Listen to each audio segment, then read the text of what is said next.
ಪ್ರತಿ ವರ್ಷದಂತೆ ಈ ವರ್ಷ ಕರಂಜಿಯಲ್ಲಿ ನಡೆದ ಸತತ 18ನೇ ಕ್ರಿಕೆಟ್ ಪಂದ್ಯಾವಳಿಯಲ್ಲಿ ದೇಸಾಯಿವಾಡ ಗೋವಾ ತಂಡ ಚಾಂಪಿಯನ್.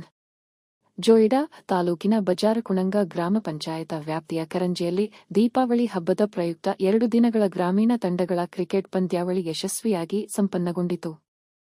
ಊರಿನ ಹಾಗೂ ಪರ ಊರಿನ ಗಣ್ಯರು ಕ್ರಿಕೆಟ್ ಪಂದ್ಯಾವಳಿಯನ್ನು ಉದ್ಘಾಟಿಸಿದರು. ತಾಲೂಕಿನ ತಂಡಗಳು ಕ್ರೀಡಾ ಮನೋಭಾವನೆಯಿಂದ ಆಟವಾಡಿ ಕ್ರೀಡಾಕೂಟದ ಯಶಸ್ಸಿಗೆ ಸಹಕರಿಸಿದರು. ಅಂತಿಮ ದಿನದ ಪಂದ್ಯಾವಳಿಯ ಫೈನಲ್ ಪಂದ್ಯದಲ್ಲಿ ದೇಸಾಯಿವಾಡ ತಂಡದ ಆಟಗಾರರು ಉತ್ತಮ ಆಟದ ಪ್ರದರ್ಶನ ನೀಡಿ ಡಿಗ್ಗಿ ತಂಡವನ್ನು ಸೋಲಿಸಿ ಚಾಂಪಿಯನ್ ಪಟ್ಟವನ್ನು ಅಲಂಕರಿಸಿತು. ಕ್ರಿಕೆಟ್ ಪಂದ್ಯಾವಳಿಯಲ್ಲಿ ಪಂದ್ಯ ಪುರುಷ ರಾಹುಲ್ ಸರಣಿ ಶ್ರೇಷ್ಠ ಶುಭಮ, ಉತ್ತಮ ಬೌಲರ್ ದೀಪೇಶ ವೇಳಿಪ ಬಹುಮಾನಗಳನ್ನು ಪಡೆದುಕೊಂಡರು.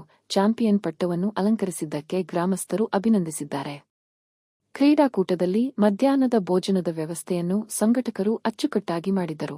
ಕ್ರೀಡಾಕೂಟವನ್ನು ದಾನಿಗಳ, ಊರ ನಾಗರಿಕರ ಸಹಕಾರದಲ್ಲಿ ಉತ್ತಮವಾಗಿ ಸಂಘಟಿಸಿದ್ದರು.